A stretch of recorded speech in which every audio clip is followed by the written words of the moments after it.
में राज्य सरकार 5T सचिव जिते साधारण लोकंकर अनुष्ठान मानकर दरखास्त नापी चाहूले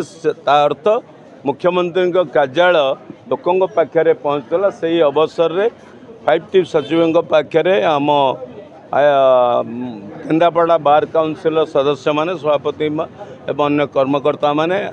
रखिथिले दाबी रखिथिले अनुरूप भाव में 30 लाख टंका से अनुदान सैंक्शन होता एवं से अनुदान को आज कार्यकारी कराई नुआ बिल्डिंग टी बिल्डिंग सहसा उद्घाटित होती केन्द्रापड़ा बार काउंसिल जो मान कर्मकर्ता मान धन्यवाद एवं आज उपस्थित जजेस वकिल माने निश्चित भाव में आज कार्यक्रम को महार्घ्य करिसेंती एवं आगामी दिन में पाखापाखि कोर्ट पाखापाखि अंचल मधुबाबूंकर एक पूर्ण अवयव प्रतिमूर्ति स्थापित हम ता पर्यटन और संस्कृति विभाग द्वारा ये स्वीकृत होती स्थानटी जिते शीघ्र हम से शीघ्र उत्कल गौरव मधुबाबूंकर एक प्रतिमूर्ति स्थापित हम। संजय जेना जिला वकील संघर सदस्य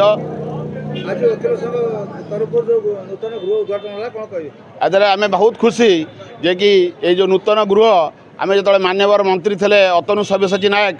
जो जाइलु पाखक आम किसी आईनजीवी जाइलु कही कार्यक्रम केमती घर हम से आमको 8 लाख टंका देते आज को 3-4 वर्ष तले अनुदान रू एवं से 8 लाख टंकार आरंभ हो पुनर्बार जो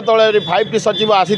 VK पांडियान सर आम सर्किट हाउस रे भेटिलु एवं आमर दाबी उपस्थापना करूँ जे कि भाव में आम कार्यक्रम करूँ आमर जी सभापति थे विजितानंद महांती सहित आम जाइलु किसी बंधु जाकि आम जो 5T सचिव भेटिदेलु एवं 30 लाख टंका से सांक्शन करते जहाँकि 30 लाख टंका आसीला आम वकिल संघर जी कार्यक्रम सरी घर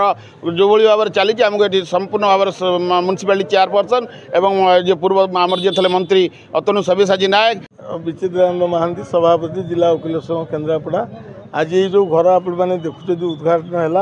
यह सरकार पूर्ण अनुदान बल संभव होती